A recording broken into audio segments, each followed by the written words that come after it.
So, hello everyone, how are you? This is Bhushan Hadkar from Excellence Private Tutor. So, we are going to learn today what is heat. So, first of all, I will divide this chapter in two parts. Okay. First of all, I will divide this heat. Okay, in two parts. Okay. That I will divide this into thermal properties of matter.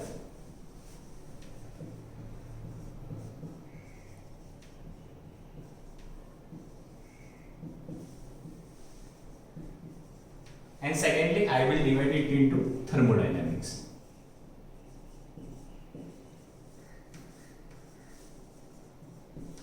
Okay. So in thermal properties of matter, we will learn about what is heat and temperature. Means what is the difference between heat and temperature. Then we will learn what is thermometry. Then we will learn about what is thermal expansion.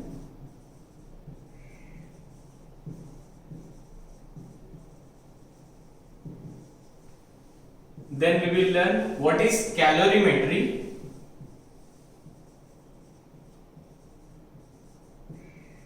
In calorimetry, we will learn what is specific heat capacity. Then we will learn many of those definition terms which will be used while solving the numerical, like specific heat capacity. It is a capacity for every material. Okay, it is denoted by small c. Okay, for example, we can say specific heat capacity of water is denoted by C of W, which is 4.2 joules per meter degree Celsius. Okay, this is the value. This is for your example. मतलब आपके understanding के लिए मैंने value लिखा है. Okay, so we will study many more things in this chapter, and in thermodynamics we will study basics. That means we will study what is zeroth law. Then we will learn first law of thermodynamics. Then we will learn second law. ठीक है? So these are the topics which we will cover in thermal properties of matter and in thermodynamics. There are many more. So here, as you can see, there is no space. So we will cover in further video lecture. Okay? So today, in this video, we will focus on these things. Okay?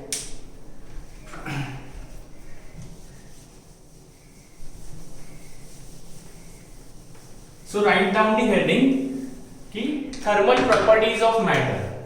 Okay? So write down the heading thermal properties of matter. Okay. Now tell me guys, what is difference between heat and temperature? Can anyone say what is the difference between heat and temperature? Okay. How can we define heat? We can say heat is a form of energy.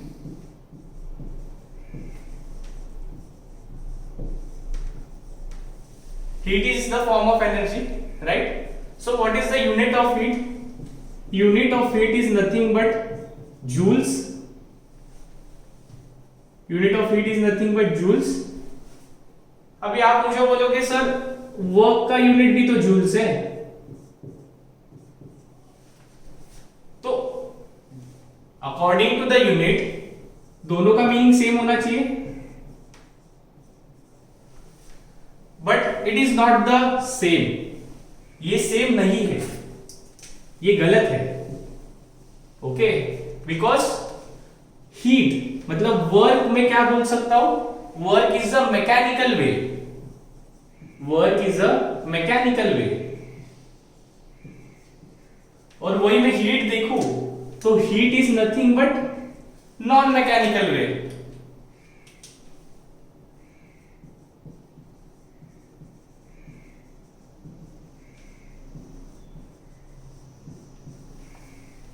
इतना समझ में आया क्या?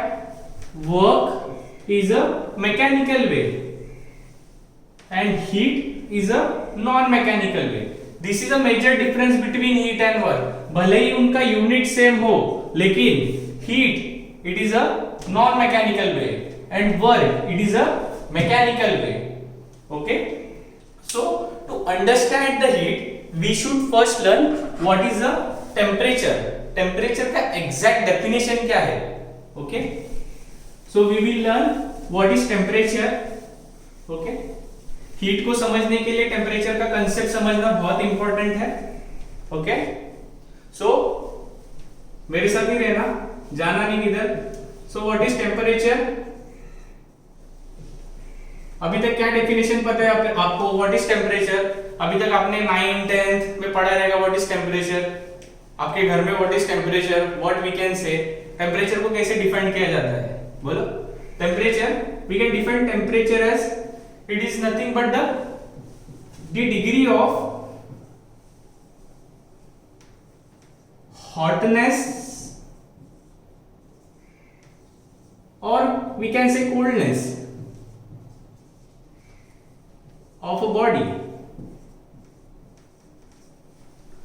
अभी आपको याद आ रहेगा, हाँ रे बाबा ये राइट है. What is the degree of hotness and coldness of a body, it is defined as a temperature. समझे. तो बुखार आता था तभी क्या करते थे, थर्मोमीटर लेते थे, बॉडी के इधर लगते थे, जीभ के नीचे रखते थे, किधर भी रखते थे बचपन में हम लोग के टाइम पे. ओके, सो हम लोग को क्या मिलता था वहां से, टेम्परेचर मिलता था 96 97 101 102. ओके, सो वो क्या था, इट इज अ मेजर. मतलब हम लोग वो तरीका था कि जिससे हम लोग टेम्परेचर मेजर करते थे. ओके, लेकिन अगर तुम टेक्निकल टर्म्स में देखा जाए तो what is the definition of temperature. Okay, ये तो ठीक है, डिग्री ऑफ हॉटनेस और कोल्डनेस ऑफ अ बॉडी वो बच्चा भी बता सकता है. What is the definition of temperature. So यहाँ पे अगर मैं देखा जाए तो टेम्परेचर की मैं और एक डेफिनेशन बता सकता हूं आपको. It is average, it is average kinetic energy. It is average kinetic energy of each molecule. मैं क्या बोल रहा हूं, average kinetic energy of each molecule. ठीक है, जब मैं बोलता हूं कि average kinetic energy of each molecule तो आप बोलोगे सर आपने तो मैकेनिकल वाला ला लिया इसमें, आपने बोला था ये तो नॉन मैकेनिकल वे. तो लेट मी मतलब आप अंडरस्टैंड करने का ट्राई करो. ओके, जब कोई भी बॉडी रहती है, राइट, आप उसको फोर्स लगाते हो, राइट, आप F न्यूटन का फोर्स लगाते हो उस पे, तो ये बॉडी का कुछ सर्टेन मास है, ये कुछ डिस्प्लेसमेंट ऑकर करेगा. ओके, सो आप बोलते हो सर इधर तो वर्क हो गया, राइट. तो ये क्या हो गया, बॉडी मूव करेगा, सर्टेन काइनेटिक वेलोसिटी से मूव करेगा. तो आप बोलोगे सर उसका काइनेटिक एनर्जी है, इसमें काइनेटिक एनर्जी आ गया. लेकिन अगर आप देखोगे average kinetic energy of each molecules में बोलता हूं तो आप कुछ मत करो, आप खाली मेरे साथ रहो. एक बॉक्स ले लो, इसमें बहुत सारे मॉलिक्यूल्स डाल दो यार, बहुत सारे मॉलिक्यूल्स डालो. Put many molecules in that. अभी है ना, इनको है ना आप हीट करो. ठीक है, आप इनको क्या करो, हीट करो. ठीक है, आप है ना इनको हीट करो तो ये एक मॉलिक्यूल हीट होगा क्या, नहीं, ये जो नीचे है ना वो सब हीट करना चालू कर देंगे. हर एक मॉलिक्यूल हीट करेगा. ठीक है, जब मॉलिक्यूल हीट करेगा तो वो क्या करेगा, अपने आप में वाइब्रेट होना स्टार्ट करेगा. जब वो अपने आप में वाइब्रेट होना स्टार्ट करेगा तो क्या करेगा, it is nothing but kinetic energy. Vibrate हो रहा है मॉलिक्यूल्स, जितना आप उसको हीट करोगे उतना वो ज्यादा वाइब्रेट करेगा. So I can say temperature is defined as the average kinetic energy of each molecule. हर एक मॉलिक्यूल पे अपना अपना एनर्जी हीट लगेगा तो अपने हिसाब से वाइब्रेट होगा. आपने पानी को देखा रहेगा, जब पानी बॉईल होता है तो वो नीचे के सरफेस वाला पहला बॉईल होता है. जब भी उबाल आता है तो बॉईल होना स्टार्ट होता है तो नीचे से ऊपर आता है बॉइलिंग, ऊपर से नीचे नहीं जाता है. तो नीचे के मॉलिक्यूल्स जो सरफेस पे रहेंगे, ग्राउंड सरफेस पे, पहला हीट होना चालू कर देंगे. तो उसी तरह temperature is defined as average kinetic energy of each molecule. Okay, तो अगर आपको ये समझ गया तो you can note down the definition. Okay, अगर कुछ भी डाउट है तो you can drop down in comment section so that we can easily clear your concept in the coming videos. Okay, so इतना समझ लेना. हीट समझने के लिए टेम्परेचर समझना इंपॉर्टेंट. टेम्परेचर की डेफिनेशन आज से आपको ये याद रखना कि it is the average kinetic energy of each molecules, each molecule.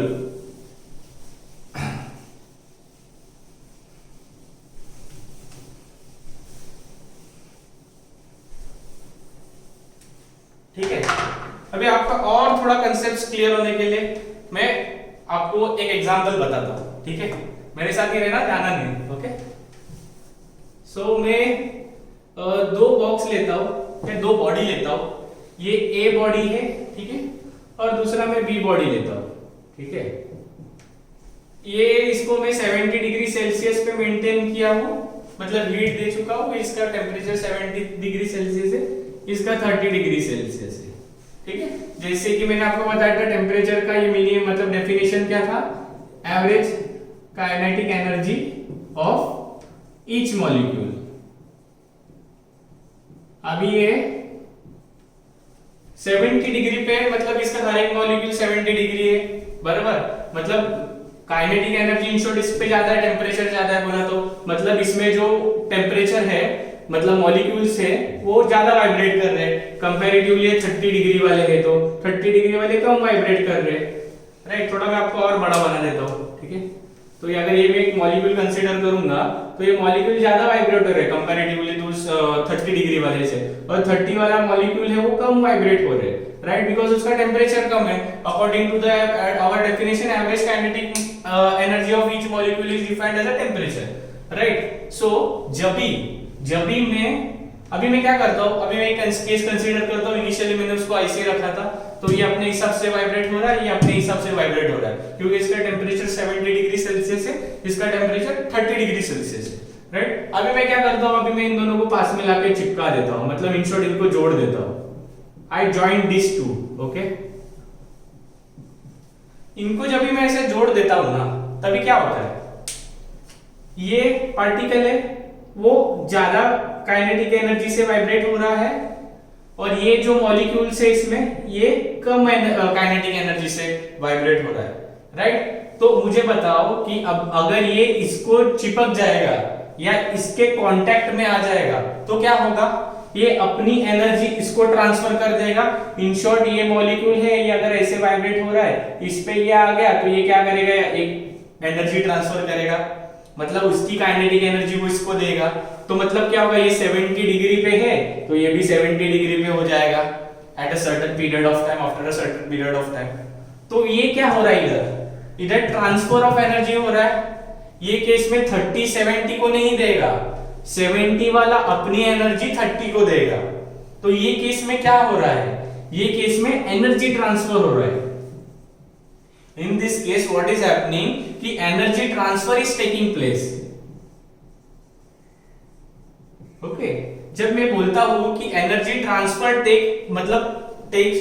जब मैं बोलता हूं कि एनर्जी ट्रांसफर हो रहा है, तो एनर्जी ट्रांसफर किससे किसको हो रहा है, 70 डिग्री से 30 डिग्री वाले पे ट्रांसफर हो रहा है, राइट। सो इधर से मुझे पता चलता है, here comes the definition, heat is transferred from, heat is you can say always transferred from, heat is always transferred from higher temperature body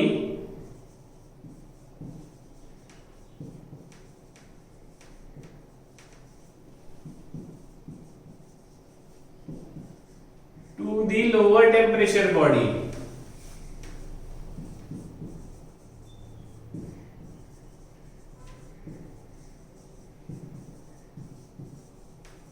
okay, so इधर से मुझे पता चल गया मेरी हीट कभी ट्रांसफर होगी, हीट कभी फ्लो होगी, when there is a temperature difference. Temperature difference मतलब क्या, एक हायर होना चाहिए दूसरा लोअर होना चाहिए। जब ये सिनेरियो हो जाएगा तब मेरी हीट ट्रांसफर होगी। और इधर से comes with the definition of heat transfer. Heat transfer is only possible when there is a transfer, when there is a only temperature difference, मतलब जब भी टेम्परेचर डिफरेंस होगा तभी हीट ट्रांसफर पॉसिबल है, नहीं तो हीट ट्रांसफर पॉसिबल नहीं है।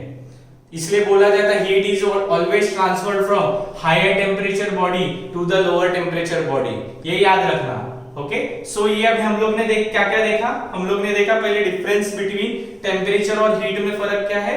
Temperature is nothing but average kinetic energy of each molecule, and इधर से हमको पता चलेगा हीट तभी ट्रांसफर होगा जब दोनों बॉडी के बीच में टेम्परेचर डिफरेंस होगा। जब टेम्परेचर डिफरेंस होगा तभी हीट ट्रांसफर पॉसिबल है, unless and until no heat will be transferred.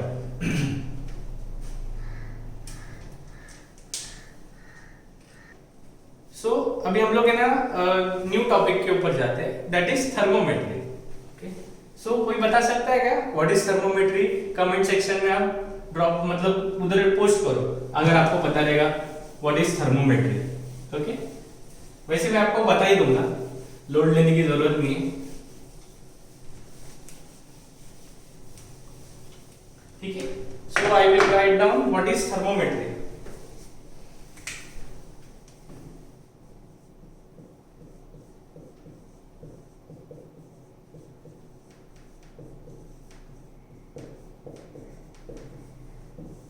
What is thermometry? क्या आप इसके नाम से बता सकते हो क्या what is thermometry? Okay, so मैं इसका मतलब नाम देख के ही बता सकता हूं। Thermometry is nothing but thermo, that is temperature, and it is metry, it is meant by measurement with an instrument. Okay, so what is thermometry? Thermometry is nothing but it is a measurement of temperature.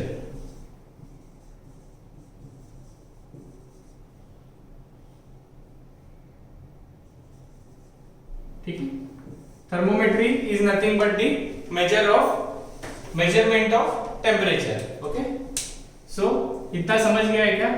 सो अभी हम लोग देखेंगे कि thermometry में कि scales देखेंगे हम लोग। We will study various types of scale, मतलब दो स्केल को कंपेयर करके हम लोग टेम्परेचर कैसे फाइंड आउट करेंगे वो हम लोग देखेंगे। ठीक है, सो हम लोग देखते हैं। ओके, होप सो ये नोट डाउन कर लिया रहेगा। Thermometry is nothing but the measurement of temperature. Okay, so अभी हम लोग देखेंगे स्केल्स। ओके, कितने स्केल्स है कमेंट सेक्शन में आप बता सकते हो। हाउ मेनी, आपको कितने टेम्परेचर स्केल्स पता है? ओके, एक तो आपको केल्विन पता रहेगा, एक तो आपको डिग्री सेल्सियस पता रहेगा, और एक आपको फ़ारेनहाइट पता रहेगा। ठीक है, इन ये तीन मेजरली यूज होते हैं। नॉर्मली थर्मोडायनामिक्स में ये तीन स्केल मेजरली यूज होते हैं, लेकिन देयर आर बहुत सारे स्केल, रूमर स्केल है, देन और सारे बहुत सारे स्केल्स है। लेकिन अभी फिलहाल हम लोग इन तीनों को कंपेयर करके दूसरे कोई भी स्केल्स का मतलब टेम्परेचर कैसा फाइंड आउट करना है ये हम लोग देखेंगे। ठीक है, पहले हम लोग ये तीन को कंपेयर करेंगे। ओके, सो मेरे साथ रहना, ये मैं तीन स्केल बनाता हूं। ठीक है, I will change the marker. ये मैं तीन स्केल बनाता हूं, ये मेरी पहली स्केल, ये दूसरी स्केल और ये तीसरी स्केल। ठीक है, हर स्केल में ना दो पॉइंट रहते हैं, एक वो आइस पॉइंट रहता है और दूसरा स्टीम पॉइंट रहता है जिसको हम लोग बॉइलिंग पॉइंट बोलते हैं। ठीक है, और आइस पॉइंट को हम लोग मेल्टिंग पॉइंट बोलते हैं। ठीक है, तो आइस पॉइंट क्या होता है, हर टेम्परेचर का दो पॉइंट्स रहते हैं। ठीक है, सो मैं ना पहले ये डिग्री सेल्सियस वाला लिखता हूं, सेकंड में लिखता हूं केल्विन फ़ारेनहाइट वाला लिखता हूं। ठीक है, थर्ड में लिखता हूं केल्विन वाला। ठीक है, ये सेल्सियस, ये केल्विन सॉरी फ़ारेनहाइट, और ये केल्विन वाला। ठीक है, मेरा जो डिग्री सेल्सियस वाला है उसका जो आइस पॉइंट है वो कितने पे है, कितने पे रहता है आइस पॉइंट? वो रहता है 0 डिग्री सेल्सियस पे। और स्टीम पॉइंट मतलब बॉइलिंग पॉइंट में इसको बोलता हूं, बॉइलिंग पॉइंट बोलो स्टीम पॉइंट बोलो दोनों एक ही है।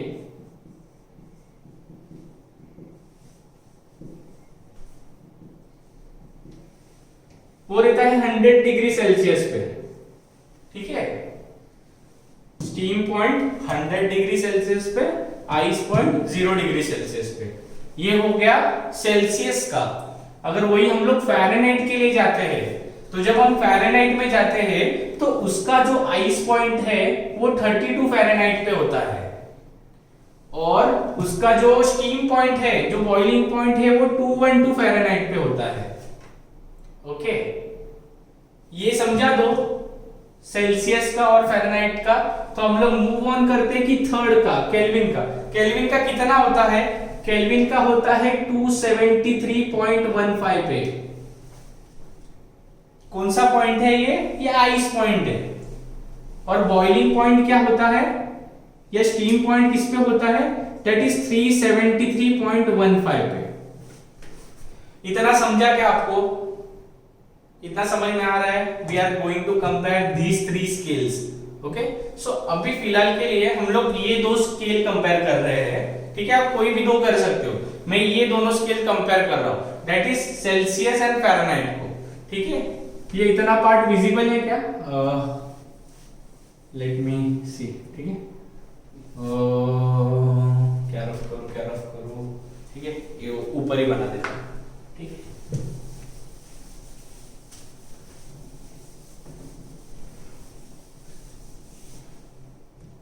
ठीक है, इधर ही बना देता हूं, ठीक है।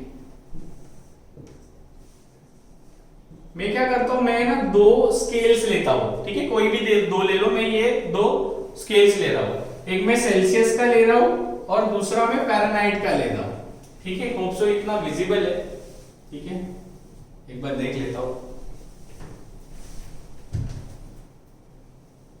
हाँ विजिबल है, ठीक है। ओके, सो इधर मैं क्या करूंगा, मार्क करूंगा, ये मेरा 0 है, ठीक है, डिग्री सेल्सियस का, और आइस पॉइंट कितने पे है, 100 डिग्री सी पे है, ठीक है, 100 डिग्री पे है आइस पॉइंट इसका, तो ये इधर मार्क करता हूं, ठीक है। वही मैं फ़ारेनहाइट के लिए जाता हूं, फ़ारेनहाइट का कितना है, 32 पे है, और उसका आइस पॉइंट कितने पे है, उसका आइस पॉइंट है 212 पे है, ठीक है। इतना दिख रहा है क्या? तो अभी मैं क्या करता हूं, मुझे इधर किधर के बीच में टेम्परेचर फाइंड आउट करना रहेगा, तो मैं क्या करूंगा, इधर से एक लाइन ड्रॉ करूंगा। अभी ice point two ice point में ज्वाइन करता हूं, ठीक है, तो इधर से मैं ज्वाइन करूंगा 32 से, ठीक है, 32 से मैं ज्वाइन करूंगा, 32 से ज्वाइन करके किधर करूंगा, मैं इधर तक ज्वाइन करूंगा, ठीक है, ये मैंने ज्वाइन कर दिया। ओके, अभी मेरे को है ना इसमें किधर भी इसके बीच में मेरे को है ना पॉइंट फाइंड आउट करना है, मतलब ये लाइन के बीच में है ना, इधर भी मेरे को टेम्परेचर फाइंड आउट करना है। तो मैं कैसे फाइंड आउट करूंगा, मैं कोई भी पॉइंट है ना, एक पॉइंट लूंगा, ठीक है, कोई भी एक पॉइंट लूंगा, इधर कोई भी एक ले लो, आप ले लो, कोई भी पॉइंट ले लो, ठीक है।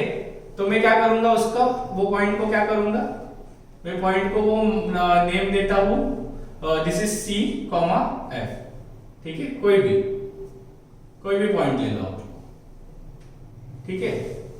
सो यहाँ पे C, F दे दिया अपने पॉइंट। तो अभी क्या लग रहा है आपको, मतलब ये क्या है, ग्राफ बना दिया, अपने को रीडिंग चाहिए, तो ये ऐसे थोड़ी लिखा है, ठीक है। तो अभी ये क्या करूंगा, मैं इसको है ना, आपको दिखेगा कि ये दो ट्रायंगल है, वो सिमिलर ट्रायंगल दिख रहे हैं आपको, ये एक और ये एक, ठीक है, ये बड़ा वाला और ये छोटा वाला, ठीक है। तो यहां से मैं बता सकता हूं क्या, यहां से आप बता सकते हैं क्या कि हम लोग लिख सकते हैं कि ये जो पॉइंट है, ठीक है, वो जो पॉइंट है वो किसका पॉइंट है, ये जो पॉइंट है वो किसका पॉइंट है, ये जो मैं मतलब फ़ारेनहाइट वाला है, मैं लिख सकता हूं क्या, this side upon this side is equal to this upon this, okay. तो ये वाला क्या है, ये फ़ारेनहाइट वाला है, तो F-32, ओके, F-32 अपॉन ये क्या पॉइंट है मेरा, 212 है, ओके, मतलब 100,212 है ये, तो ये क्या आ जाएगा, 212 माइनस ये पॉइंट क्या है, 32, इतना आ गया क्या, ये किससे आया, बाय सिमिलरिटी ट्रायंगल, ठीक है, ट्रायंगल सिमिलर है ना, बाय सिमिलर ट्रायंगल्स, ठीक है, ये आ गया, ठीक है, ये आ गया एक साइड का। अभी मैं दूसरा साइड लेता हूं, दूसरा साइड मेरा कौन सा, ये वाला है और ये वाला है, ठीक है। तो ये वाला क्या आ जाएगा मेरा, which is equal to C minus 0, okay, upon 100 minus 0, ठीक है, इतना समझा क्या, C माइनस 0 अपॉन 100 माइनस 0। तो अभी मैं क्या बोल सकता हूं, इसको मैं और सिंप्लीफाई कर सकता हूं क्या, F माइनस 32 अपॉन ये 0, ये 21 माइनस 3 18 और ये C अपॉन 100, ठीक है। सो ये क्या आ गया, ये मेरे को एक एक्सप्रेशन आ गया, या बोल दो कि इक्वेशन आ गया। तो अगर आपको क्वेश्चन में फ़ारेनहाइट की वैल्यू दी गई है, फ़ारेनहाइट की वैल्यू दी गई है, तो आप इजीली डिग्री सेल्सियस की वैल्यू फाइंड आउट कर सकते हो, ओके। ये और सिंप्लीफाई हो सकता है आप इसको डिवाइड करके, लेकिन इतना रखेंगे तो बेटर हो जाएगा, ठीक है।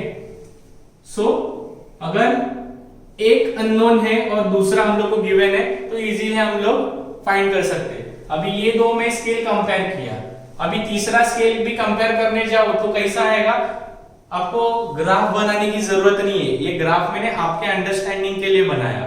तो you can directly if you know the ice point and steam point, अगर आपको ice point and steam point पता है तो you can easily right by the formula. अगर ये मेरा एफ है तो मतलब वो क्या है मेरा, मैं क्या बोलता हूं, वो मेरा रीडिंग है, ठीक है। अगर मैं एफ है तो वो मेरा क्या है, वो मेरा रीडिंग है, ठीक है, वो मेरा क्या है, रीडिंग है, ठीक है। माइनस 32 क्या है मेरा, 32 क्या है मेरा, 32 मेरा क्या है, 32 मेरा क्या है, आइस पॉइंट है, ठीक है, आइस पॉइंट है मेरा, अपॉन 212 क्या है रे मेरा, 212 मेरा क्या है, स्टीम पॉइंट है, स्टीम पॉइंट, माइनस फिर से 32 क्या है मेरा, 32 is nothing but the ice point, ठीक है। तो इधर से मैं आपको बता सकता हूं कि इज इक्वल टू ये कांस्टेंट रहेगा, ठीक है, दिस इज कांस्टेंट। तो अगर मुझे कोई भी दो स्केल दी गई है, उसका मुझे रीडिंग फाइंड आउट करना है, एक का वैल्यू नोन है तो मैं दूसरे का ऑटोमेटिकली फाइंड आउट कर सकता हूं, मुझे ग्राफ बनाने की भी जरूरत नहीं है। अगर दोनों स्केल का आपको आइस पॉइंट भी पता है और स्टीम पॉइंट भी पता है तो मेरे पास फॉर्मूला है, जो रीडिंग है minus ice point upon steam point minus ice point is equal to constant. आ जाओ तीनों स्केल का कर लेते हैं, एक बार फिर से फॉर्मूला देख लो, reading minus ice point upon steam point minus ice point is equal to constant.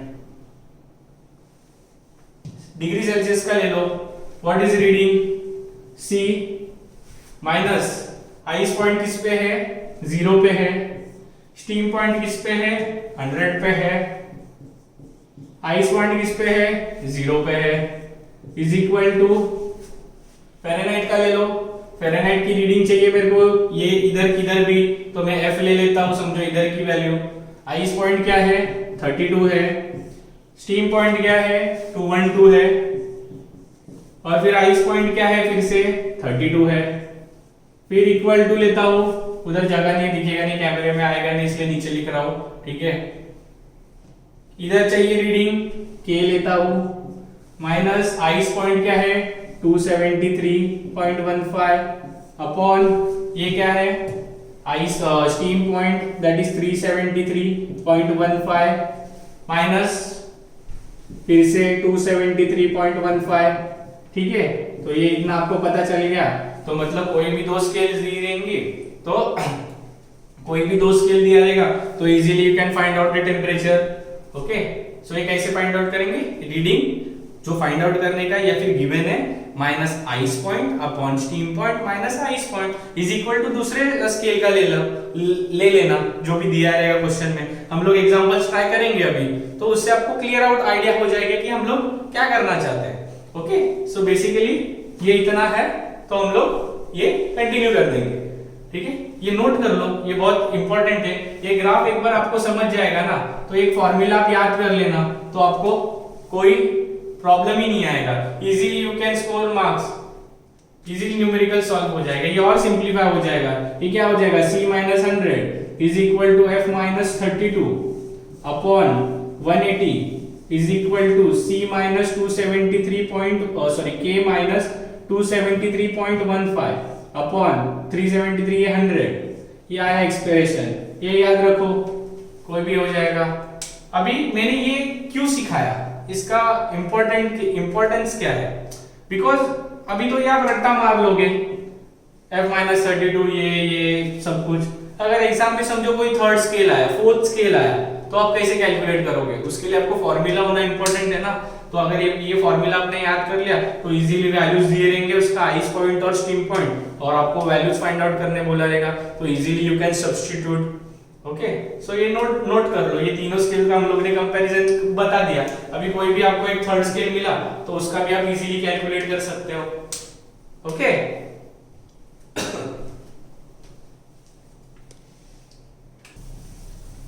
Hope so आपने नोट कर लिया होगा ये सब।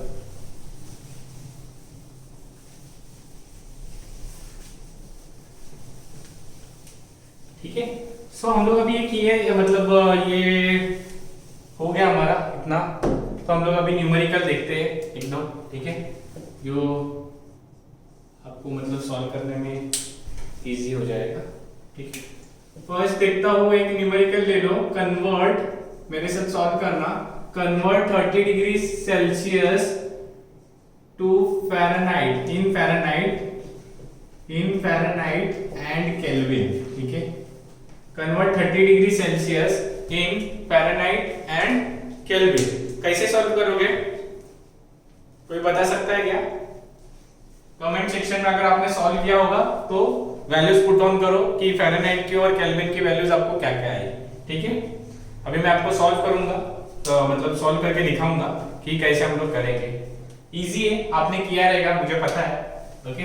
सो हमारा फॉर्मूला क्या बोलता है कि reading minus ice point celsius degree का upon steam point minus ice point is equal to, मैं फ़ारेनहाइट ले रहा हूं पहले, ठीक है।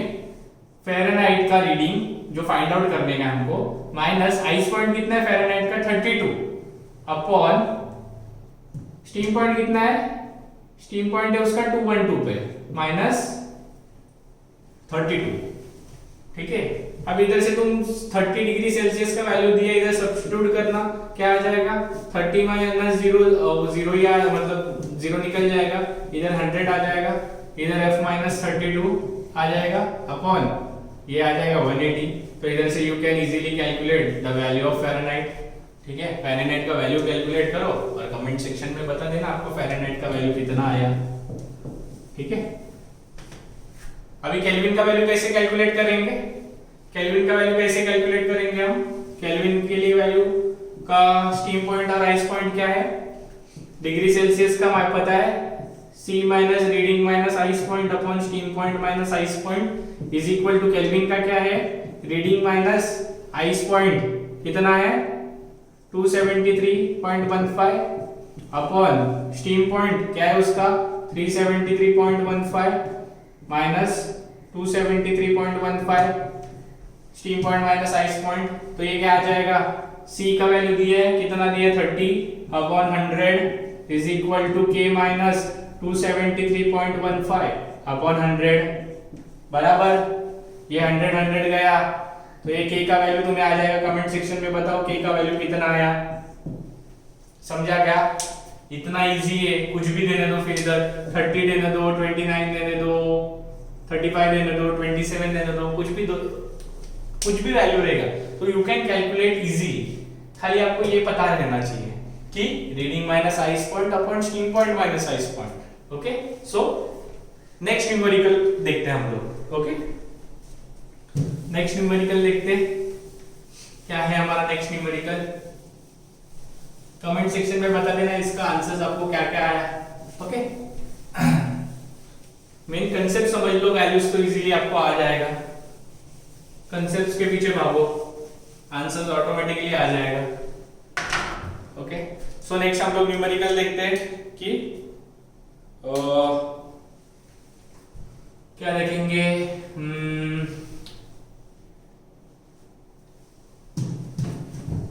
क्या न्यूमेरिकल हम लोग करेंगे,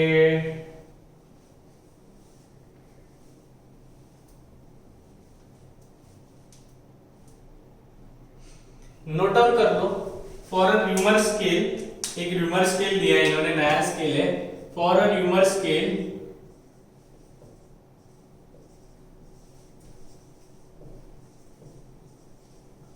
आइस पॉइंट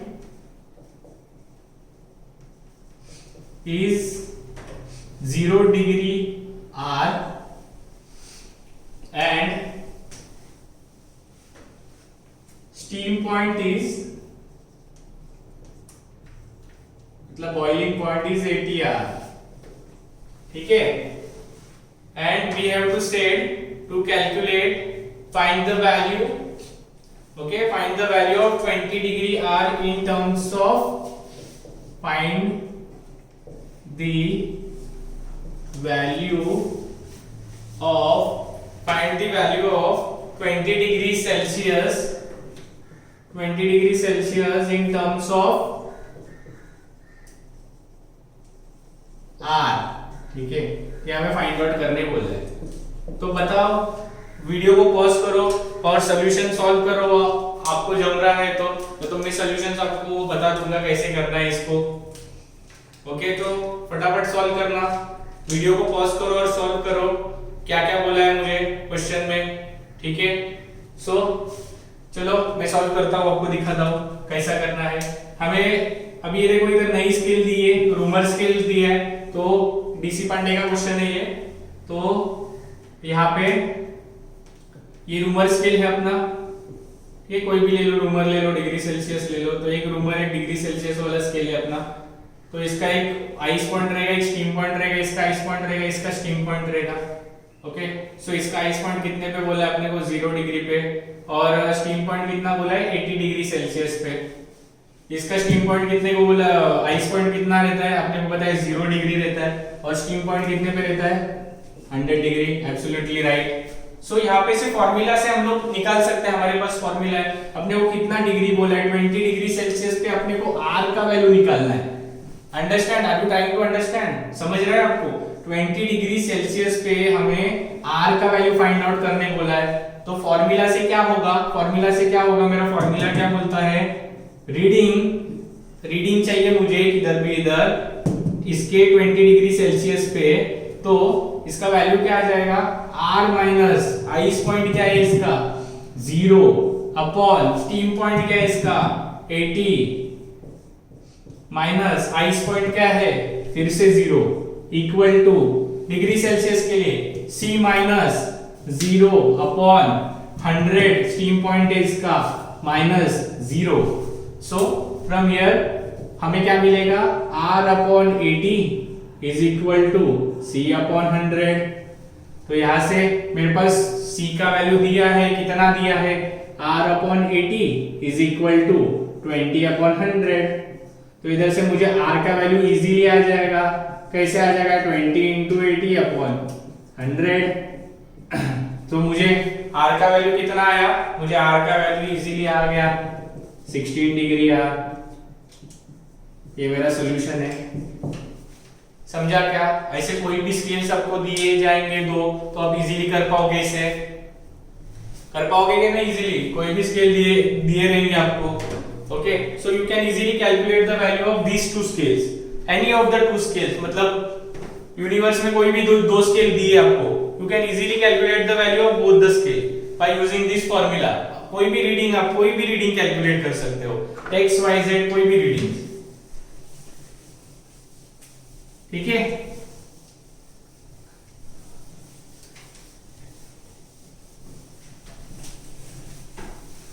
सो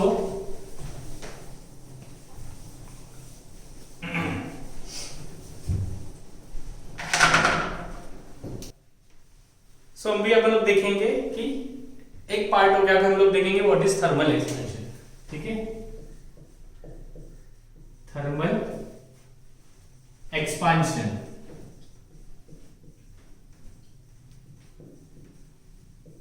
जब मैं ये वर्ड बोलता हूं आपको व्हाट इज थर्मल एक्सपांशन, आपको क्या लगे, मतलब आपको क्या लगता है क्या है? मुझे कमेंट सेक्शन में बता देना आपको क्या लगता है थर्मल एक्सपांशन का मीनिंग क्या है। ठीक है, अगर मैं जैसे ही थर्मल एक्सपांशन बोलता हूं, मतलब मैं बॉडी लेता हूं, थर्मल एक्सपांशन मतलब टेम्परेचर की वजह से जो एक्सपांशन हो रहा है उसको हम लोग बोलेंगे थर्मल एक्सपांशन। ठीक है, ये मैं बॉडी लेता हूं, ठीक है, ए नाम की बॉडी लेता हूं, इसको मैं क्या करता हूं? मैं उसको हीट सप्लाई करता हूं। ठीक है, एक बॉडी लेता हूं, मैं उसको हीट देता हूं। ठीक है, वो क्या होगा फिर बॉडी का? अगर मैं उसको हीट दूंगा तो बॉडी को क्या होगा? अगर मैं उसको हीट दूंगा तो बॉडी क्या होगा? बॉडी का टेम्परेचर बढ़ेगा, बराबर की नहीं? बड़ा बॉडी का टेम्परेचर राइज होगा, तो बॉडी का टेम्परेचर राइज होगा तभी वो एक्सपांड होगा, राइट? तो एक्सपांड होगा मतलब क्या होगा? वो जब बॉडी एक्सपांड हो रहा है उसका मतलब क्या हो रहा है कि अगर ये मैं मॉलिक्यूल्स अज्यूम करता हूं, ठीक है, इधर में हर एक बॉडी में मैं मॉलिक्यूल्स अज्यूम करता हूं, तो ये क्या हो रहे हैं? टेम्परेचर बढ़ाने की वजह से एक्सपांड हो रहे हैं। एक्सपांड हो रहे मतलब क्या? मॉलिक्यूल्स को जब हीट करेंगे तो वाइब्रेट होना चालू करते हैं, तो अंदर जाएंगे बाहर आएंगे। लेकिन एज पर थर्मल एक्सपांशन, नाम सजेस्ट कर रहा है कि टेम्परेचर की वजह से खाली एक्सपांशन हो रहा है, तो उसका रीजन क्या है? मतलब ये बाहर जा रहा है तो अंदर भी तो जाएगा वाइब्रेशन की वजह से, हर एक मॉलिक्यूल, ये भी बाहर जाएगा अंदर जाएगा, ये भी बाहर जाएगा अंदर जाएगा, ये भी बाहर जाएगा अंदर जाएगा, राइट? तो ये प्रोसेस चालू रहता है। लेकिन एक्सपांशन ही बोले मतलब ये ज्यादा बाहर जाएगा और अंदर कम जाएगा, तो उसका रीजन क्या है? उसका रीजन है ना, उसके लिए हमें कर्व स्टडी करना पड़ेगा। जो एनर्जी और इंट्रामॉलिक्यूलर कर्व है वो हमें स्टडी करना पड़ेगा, ठीक है? तो वो अभी हम कर्व देखेंगे, ठीक है? वो कर्व मैं आपको बताता हूं, एक्सप्लेन करता हूं कि वो मॉलिक्यूल्स एक्सपांड ही क्यों होते हैं, ठीक है? तो मैं ये कर्व बना लेता हूं, ये एनर्जी और ये वाला हो गया मेरा इंट्रामॉलिक्यूलर डिस्टेंस, इसको बोलेंगे इंट्रा, इसको नोटेशन ऐसा है इसका, और इसको बोलेंगे इंट्रा मॉलिक्यूलर डिस्टेंस, ठीक है? ठीक है, इसको हम लोग बोलेंगे इंट्रा मॉलिक्यूलर डिस्टेंस। तो ये कर्व जाता है ऐसा, ठीक है? एक सेकेंड,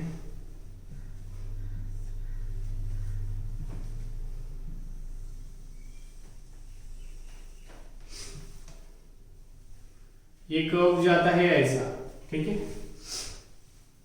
तो ये जब भी एनर्जी कर्व है, राइट? तो अभी मैं ना इस पे ना 2 पॉइंट लेता हूं, ठीक है? मैं अभी इसमें ना इनिशियली 1 पॉइंट लेता हूं, ठीक है? ये कर्व पे जो मैं बोलता हूं, यहाँ पे जो एनर्जी है मेरी, मिनिमम एनर्जी कितनी है?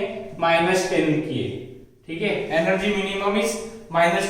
ये टाइम पे ये पॉइंट किधर है? इधर है, राइट? तो मैं यहां से ये बना लेता हूं, लाइन बना लेता हूं, ठीक है? तो मैं यहां से क्या बना लेता हूं? लाइन बना लेता हूं, एक सेकेंड,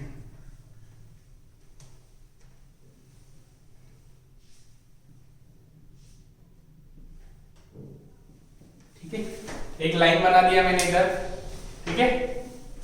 जैसे ही मैं लाइन बना देता हूं इधर, ठीक है? तो मैं क्या करता हूं, इसका टेम्परेचर और बढ़ा देता हूं, मतलब इसका एनर्जी बढ़ा देता हूं। इन शॉर्ट, जब भी मैं इसका एनर्जी बढ़ा देता हूं, तो ये समझो मैं एनर्जी बढ़ा के इसका क्या करता हूं? -5 पे कर देता हूं, ठीक है? इसका एनर्जी में क्या करता हूं? -5 करता हूं। एनर्जी क्या करता हूं मैं इसका? -5 पे करता हूं। तो जब भी मैं एनर्जी -5 पे करता हूं, तो जैसे ही मैंने एनर्जी इसका -5 पे किया, ठीक है? जैसे मैं इसका ये पॉइंट प्लॉट करता हूं यहाँ पे, तो आप देखोगे कि ये जो डिस्टेंस है, ठीक है? ये जो डिस्टेंस है और ये दोनों, ये डिस्टेंस में, दोनों डिस्टेंस में डिफरेंस है। वो दोनों डिस्टेंस में डिफरेंस क्यों है? वो दोनों डिस्टेंस में डिफरेंस क्यों है? अगर मैं ये पॉइंट को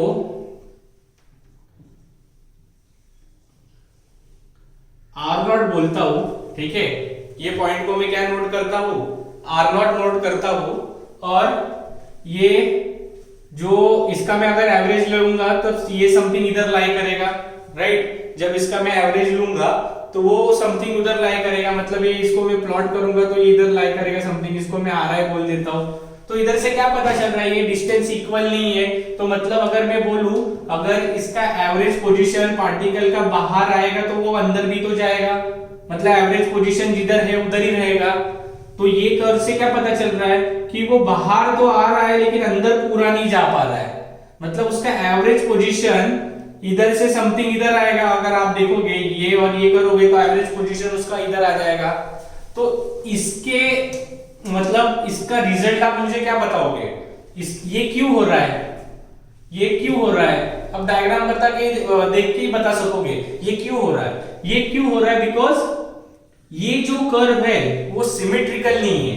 अगर ये कर्व ऐसा सिमेट्रिकल होता यू शेप में तो क्या होता था? ये डिस्टेंस के बराबर होता, राइट? तो दोनों डिस्टेंस अगर सेम होते तो क्या होता कि पार्टिकल बाहर भी जाता और अंदर भी जाता, मतलब उसका एवरेज पोजीशन किधर रहता? उसका एवरेज पोजीशन जो उधर है, जिधर था उधर ही रहता अगर उसको टेम्परेचर मिलता। लेकिन ये इस केस में क्या हो रहा है? वो एक्सपांशन हो रहा है। तो एक्सपांशन होने का रीजन क्या है? Because of this curve. और यू कैन से ये जो वेल क्रिएट हो रहा है इसको हम लोग वेल बोलते हैं, जिसको बोलते हैं कुआं। ये जो कुआं हो रहा है वो सिमेट्रिकल नहीं है, इसके लिए पार्टिकल्स कभी भी एक्सपांड होते हैं। आपने देखा रहेगा कि गैसेस टेंड्स टू एक्सपांड मोर। जब भी कोई भी सिलेंडर ब्लास्ट होता है या फिर जो भी गैस प्लांट में जो ब्लास्ट होते हैं फर्नेस में होने दे, तो क्यों होता है? Because of that gases. Because gases क्या, gases are free to expand. तो जितने गैसेस के मॉलिक्यूल्स देखोगे वो कॉम्पैक्ट नहीं रहते, वही अगर सॉलिड के मॉलिक्यूल्स देखोगे तो कॉम्पैक्ट रहते। गैसेस कैन एक्सपांड मोर। अगर आप फ्लूइड को देखोगे तो सॉलिड और गैसेस के बीच में आएंगे, जो लिक्विड्स रहते हैं हमारे वो। लेकिन वही आप गैसेस को देखोगे तो वो ज्यादा फ्लेमेबल है, ज्यादा एक्सपांशन है उसमें। उसका रीजन ये है, जो कर्व बन रहा है, जो वेल है, वो सिमेट्रिकल नहीं है। So because of unsymmetrical curve, the you can write the position of the particle is not the same, इसलिए वो एक्सपांड होते हैं। ठीक है, समझ में आ रहा है? ठीक है, इफ अगर आपको इसमें से कुछ डाउट है तो आप कमेंट सेक्शन में मुझे बता देना। ओके, जो भी रहेगा। ओके, सो अभी हम लोग इसके बाद देखेंगे कि, ठीक है, फिर से एक बार मैं चाहिए तो आपको बता देता हूं कि ये जो पार्टिकल है वाइब्रेट कर रहे हैं, राइट? तो बाहर आएंगे तो अंदर भी जाएंगे। तो आप बोलोगे सर एवरेज पोजीशन में, आपको फिर से एक बार बताता हूं कंसेप्ट क्लियर करने के लिए। तो एवरेज पोजीशन उसका उधर ही आ जाएगा, लेकिन अकॉर्डिंग टू ये टेम्परेचर बढ़ेगा तो खाली एक्सपांशन होगा, ये बोल रहा है। तो उसका रीजन क्यों है? That is because of this curve. अगर मैं एनर्जी लेता हूं, प्लॉटिंग करता हूं, इसका इनिशियली -10 एनर्जी रखता हूं तो ये इधर आएगा, इसका एनर्जी बढ़ा के -5 -6 जो भी वो करता हूं और इसको प्लॉट करता हूं, तो ये डिस्टेंस देखो आप, ये डिस्टेंस देखो, दोनों में तो फर्क है। स्केल से मेजर कर लो, आपको पता चल जाएगा।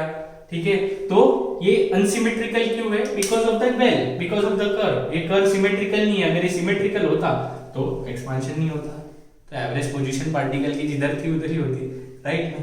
तो ये इसका ये लॉजिक है कि पार्टिकल एक्सपांड क्यों होता है। ओके, सो ये आप नोट डाउन कर लो। ठीक है, कोई भी डाउट्स रहेगा आप कमेंट सेक्शन में ड्रॉप कर देना। ओके, सो हम लोग अभी इसके बाद देखेंगे, अभी ये एक्सपांशन है तो हम लोग देखेंगे what is linear expansion, what is the area expansion और वॉल्यूम एक्सपांशन। हम लोग तीनों एक्सपांशन देखेंगे स्टेप बाय स्टेप। एक आपको समझा दूंगा, आपको तीनों भी समझ जाएंगे। ठीक है,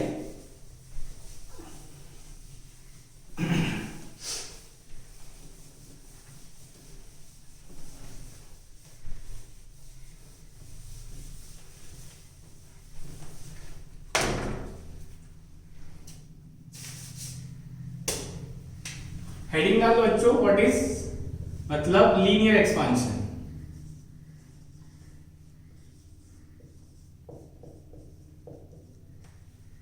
लीनियर एक्सपांशन क्या होता है? बताएगा कोई मुझे लीनियर एक्सपांशन क्या होता है?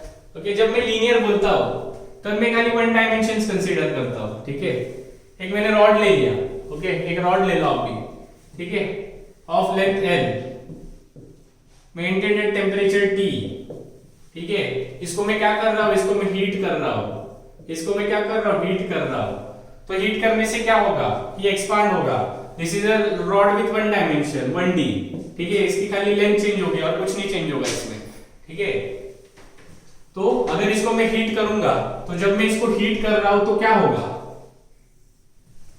ये लेंथ इसकी चेंज हो जाएगी, L प्लस डेल्टा L हो जाएगा। टेम्परेचर क्या होगा? T प्लस डेल्टा T हो जाएगा, थोड़ा चेंज हो जाएगा टेम्परेचर में। ठीक है, और क्या होगा? और क्या होगा आपके हिसाब से? इसका दो एंड्स में बोलता हूं, ये A है, ये B है, तो ये क्या बन जाएगा? AB।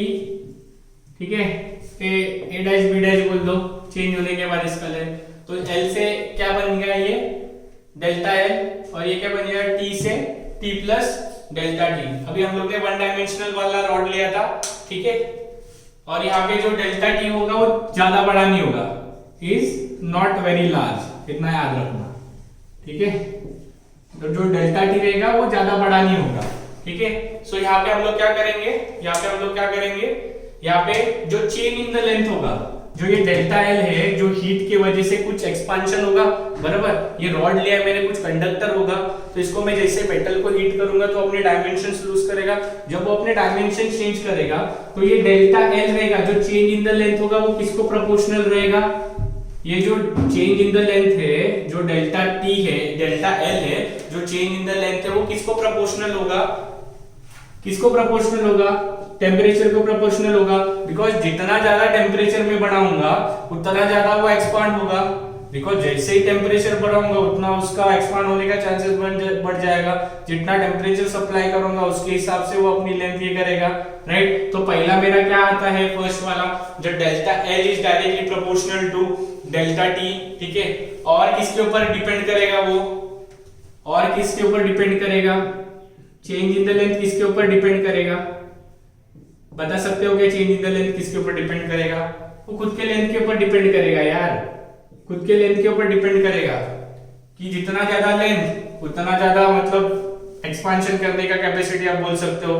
कम है तो कम एक्सपांड होगा, ज्यादा लेंथ है तो ज्यादा टेम्परेचर सप्लाई करेंगे तो ज्यादा एक्सपांड होगा।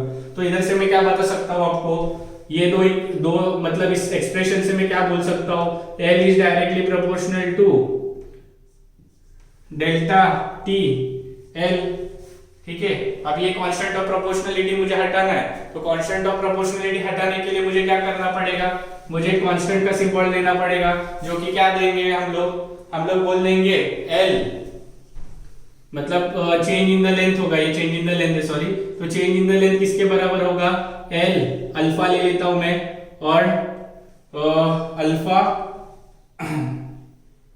Change in the length is equal to L alpha delta T, ठीक है। तो ये मेरा एक्सपेंशन आ गया, एक्सपांशन नहीं, ये मेरा एक्सप्रेशन आ गया जो कि L अल्फा डेल्टा टी है। सो इसको हम लोग क्या बोलेंगे? अल्फा मतलब क्या हो गया? कोएफिशिएंट ऑफ कौन सा एक्सपांशन है? ये लीनियर एक्सपांशन है,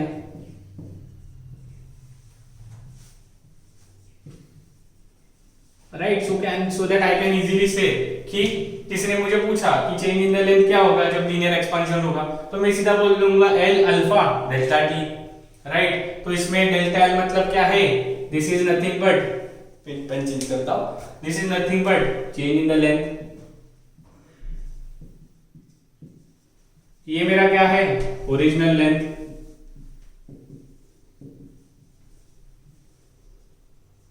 ये मेरा क्या है? टेम्परेचर इंक्रीज वाला। और अल्फा टी आपको पता चल गया क्या है? Coefficient of linear expansion. तो किसी ने मुझे पूछा what is coefficient of linear expansion, तो क्या I can directly write alpha is equal to delta L upon L into delta T. So इधर से मैं बता सकता हूं कि alpha coefficient of linear expansion is defined as the ratio of change in the length per unit original length per unit rise in temperature. ये delta T क्या है? Rise in temperature. समझा क्या? किसी ने पूछा कोएफिशिएंट ऑफ लीनियर एक्सपेंशन क्या है, तो I can easily say it is nothing but ratio of change in the length per unit original length per unit rise in temperature. इतना समझा क्या? क्या है? एक ही फॉर्मूला है, delta L is equal to L alpha delta T, बस यही है लीनियर एक्सपेंशन और कुछ नहीं है। इतना समझा क्या? डाउट्स कमेंट सेक्शन में जो भी डाउट्स है पोस्ट करना, रिवर्ट मिल जाएगा, ठीक है। अभी हम लोग नेक्स्ट मूव करेंगे।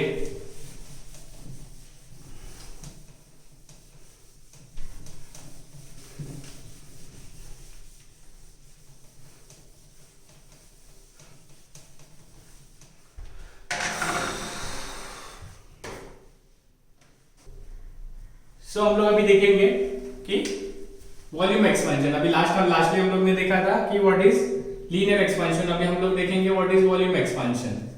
जब मैं वॉल्यूम एक्सपेंशन बोलता हूं तभी मैं क्या बोलता हूं?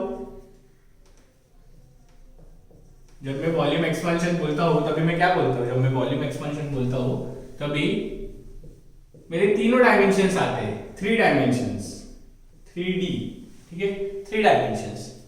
तो अगर ये मैं क्यूब बना लेता हूं, ठीक है, ये मेरा क्यूब बना लिया मैंने, ठीक है। तो अभी मैं क्या इसमें कंसीडर करता हूँ, इसकी लेंथ है, इसकी वेट है और इसकी समथिंग हाइट है, बराबर। तो अभी क्या हो रहा है, 3 डायमेंशन चेंज हो रहा है। जब भी मैं इसको मतलब हीट करूंगा तो क्या होगा, यहाँ पे मेरा तीनों डायमेंशन चेंज होगा, राइट। तो इन शॉर्ट मेरा क्या चेंज हो रहा है, वॉल्यूम चेंज हो रहा है, दैट इज डेल्टा वी। किसके वजह से चेंज हो रहा है, टेम्परेचर की वजह से।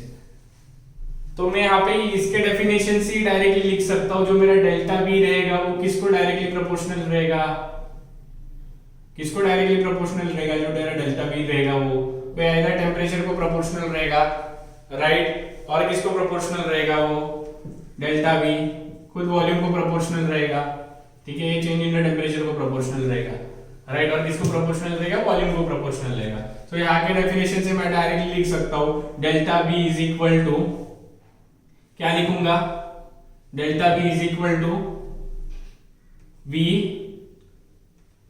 कांस्टेंट के बदले एक डाल देना हमें गैमा, और डेल्टा टी। सो यहाँ पे जो मेरा गैप, इसको बोलते हैं गैमा, ठीक है। सो ये मेरा गामा का क्या हो गया, गामा हो गया मेरा coefficient of volume expansion,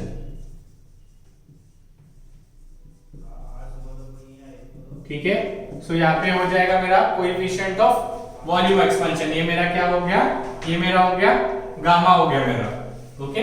so gamma हो गया मेरा, क्या हो गया, कोएफिशिएंट ऑफ वॉल्यूम एक्सपेंशन। सो यहाँ पे हम लोग डायरेक्टली डेल्टा वी का वैल्यू कैलकुलेट कर सकते हैं अगर हमें क्वेश्चन में दिया।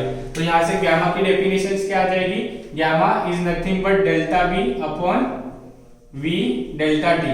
तो यहाँ से गामा की वैल्यू क्या आ जाएगी, गामा is defined as मतलब coefficient of volume expansion is defined as change in the volume per unit original volume per unit rise in temperature, ठीक है। इतना समझ गया रहेगा आपको, ठीक है। अभी मैं नेक्स्ट जाता हूँ एरिया एक्सपांशन। तो जब मैं एरिया एक्सपांशन बोलता हूँ तो क्या होगा वो केस में, जब मैं एरिया एक्सपांशन बोलता हूँ, जब मैं एरिया एक्सपांशन बोलता हूँ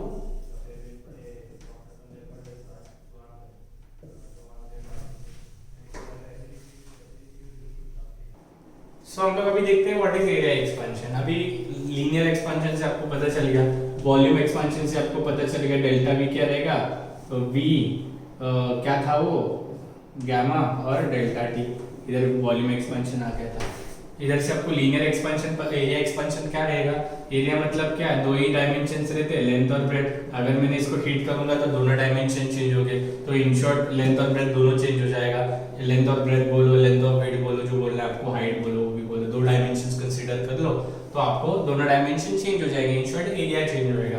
तो यहाँ से डेफिनेशन से मैं डायरेक्ट फॉर्मूला बना सकता हूँ कि चेंज इन द एरिया मतलब A delta A is equal to nothing but इसका टोटल एरिया, और एक बीच में कांस्टेंट आ जाएगा जिसको मैं बीटा बोलता हूँ, और ये change in the temperature. So यहाँ पे मैं इसको बोलूंगा कि कोएफिशिएंट ऑफ बीटा को बोलूंगा coefficient of area expansion, simple as that, ठीक है। ये मेरा बन जाएगा कोएफिशिएंट ऑफ एरिया एक्सपेंशन, ठीक है, कोएफिशिएंट ऑफ एरिया एक्सपेंशन। तो कोई किसी ने मुझे पूछा कोएफिशिएंट ऑफ एरिया एक्सपेंशन क्या होता है, तो मैं बता सकता हूँ इजीली कि change in the area per unit original area per unit rise in temperature, ये मेरा आ गया। इजीली आप डेफिनेशन बना सकते हो इसमें से, राइट। सो अभी हम लोग है ना एक इजी न्यूमेरिकल देखेंगे इसके ऊपर, और ये लेक्चर को वाइंड अप कर देंगे इधर तक, ठीक है। होप सो ये नोट कर लिया होगा आपने, ठीक है। तो यहाँ पे मैं एक इजी हम लोग न्यूमेरिकल देखते हैं, ठीक है। नोट डाउन कर लेना, फॉर एन आइडियल गैस,